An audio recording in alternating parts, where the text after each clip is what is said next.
Hello everyone. आज की इस वीडियो में हम डिस्कस करेंगे पॉलिटी के कुछ इंपॉर्टेंट क्वेश्चंस जो मेनली प्रीवियस एचपीएसएससी हमीरपुर के एग्ज़ाम में ये क्वेश्चंस पूछे गए थे। तो इन क्वेश्चंस के मैं जितने भी आपको आंसर बताऊंगा वो आंसर की के अकॉर्डिंग ही बताऊंगा। तो ये क्वेश्चंस आपको आगामी HP GBT commission, SI conductor, JOIT post code 965 और वेरियस एग्ज़ाम जो हमीरपुर बोर्ड द्वारा कंडक्ट किए जा रहे हैं और आगे भी कंडक्ट किए जाएंगे, उन सभी एग्ज़ाम में ये क्वेश्चंस आपको काफ़ी हेल्पफुल साबित होंगे। तो फ्रेंड्स, वीडियो को शुरू करने से पहले अगर आप चैनल पे पहली बार विज़िट कर रहे हो तो चैनल को सब्सक्राइब कर दें। तो फ्रेंड्स, इन क्वेश्चंस के आपने शॉर्ट फॉर्म में नोट्स ज़रूर बना लेने हैं क्योंकि ये आपको रिवीजन के टाइम काफ़ी हेल्पफुल साबित होंगे। तो फ्रेंड्स, वीडियो को शुरू करते हैं। पहला प्रश्न है कि असहयोग आंदोलन जो था वो कब शुरू हुआ था? Non cooperation movement was started in. तो असहयोग आंदोलन जो था वो 1920 में शुरू हुआ था। ऑप्शन नंबर सी इस क्वेश्चन का करेक्ट आंसर है। आपको पता होगा असहयोग आंदोलन जो है वो लाला लाजपत राय की अध्यक्षता में हुए कलकत्ता अधिवेशन में गांधी जी के नेतृत्व में असहयोग आंदोलन का प्रस्ताव पारित हुआ था। गांधी जी द्वारा अपनी केसर ए हिंद की उपाधि वापस की गई। उत्तर प्रदेश के गोरखपुर जिले में स्थित चौरा चौरी नामक स्थान पर 5 फरवरी 1922 ईस्वी को आंदोलनकारी भीड़ ने पुलिस के 22 जवानों को थाने के अंदर जिंदा जला दिया।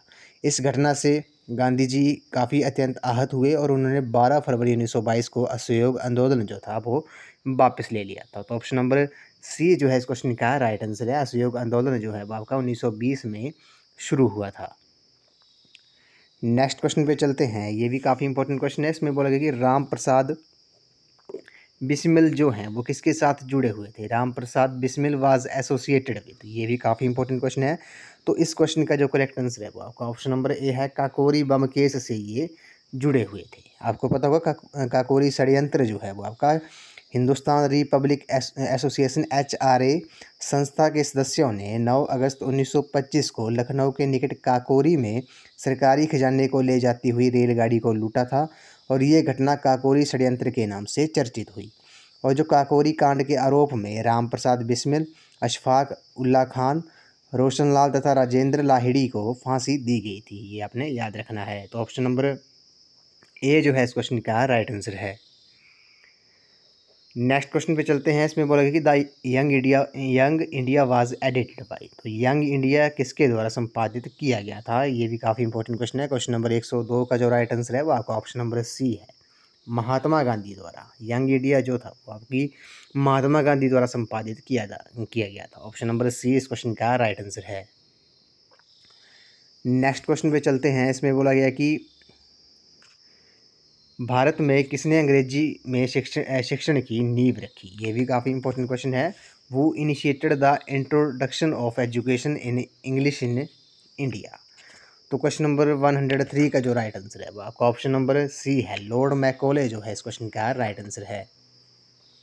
लॉर्ड मैकॉले जो है इस क्वेश्चन का करेक्ट आंसर है। आपको पता होगा कि लॉर्ड मैकॉले जो है ये जब लॉर्ड विलियम बेंटिक जो थे वो भारत के गवर्नर जनरल थे, ये 1833 ईस्वी में थे। उन्होंने 1829 ईस्वी में सती प्रथा का अंत किया और उनके समय में मैकॉले की सिफारिशों के बाद अंग्रेजी की को शिक्षा का माध्यम स्वीकार कर लिया गया। कब?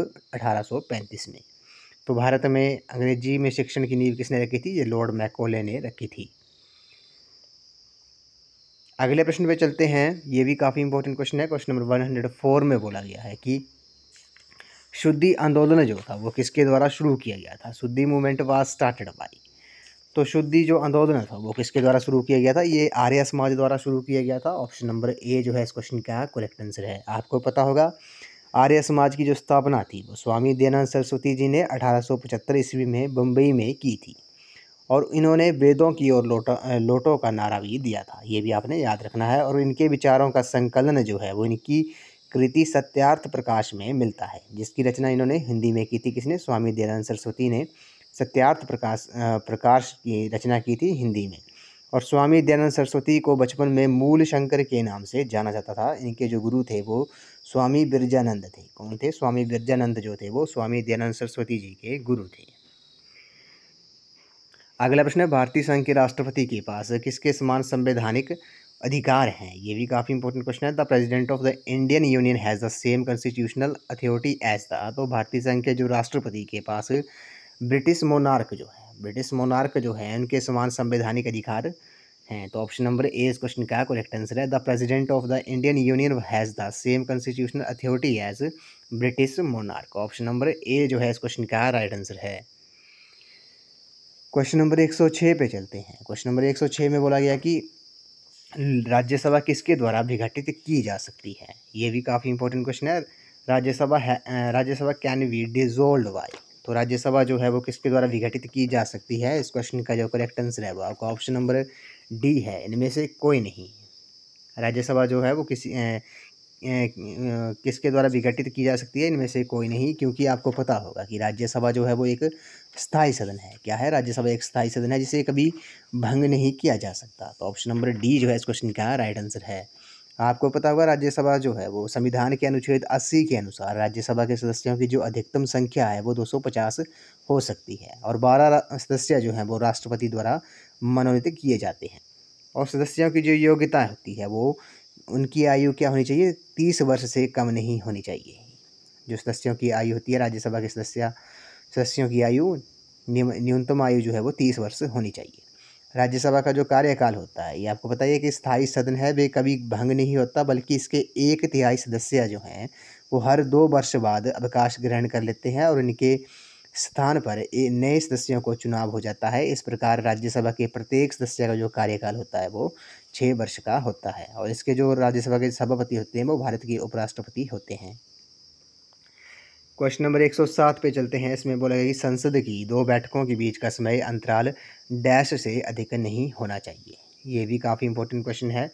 तो the time gap between 2 sessions of parliament should not exceed. तो संसद की 2 बैठकों के बीच का समय अंतराल किससे अधिक नहीं होना चाहिए। इस क्वेश्चन का जो करेक्ट आंसर है वो आपका ऑप्शन नंबर बी है, 6 महीने जो है इस क्वेश्चन का राइट आंसर है।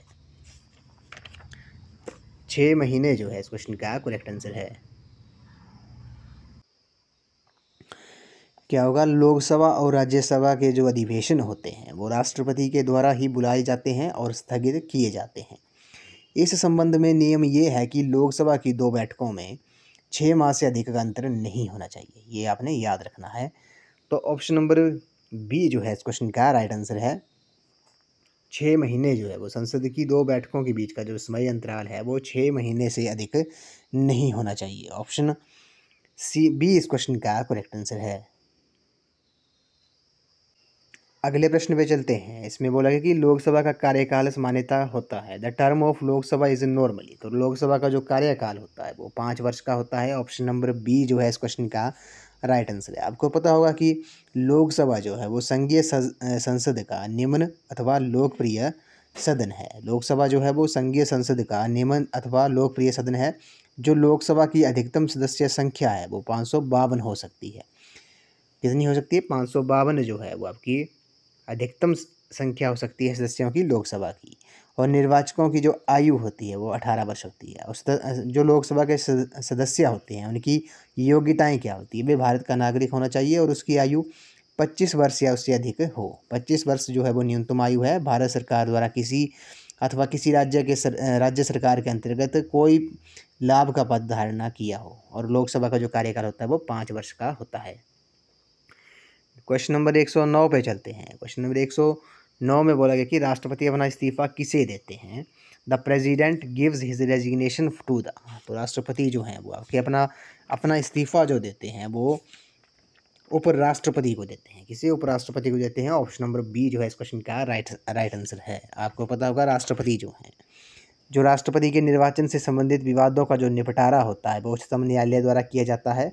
निर्वाचन अवैध घोषित होने पर उसके द्वारा किए गए कार्य अवैध नहीं होते हैं। और राष्ट्रपति की जो योग्यताएं हैं वो भारत का नागरिक होना चाहिए, और 35 वर्ष जो है 35 वर्ष न्यूनतम आयु है।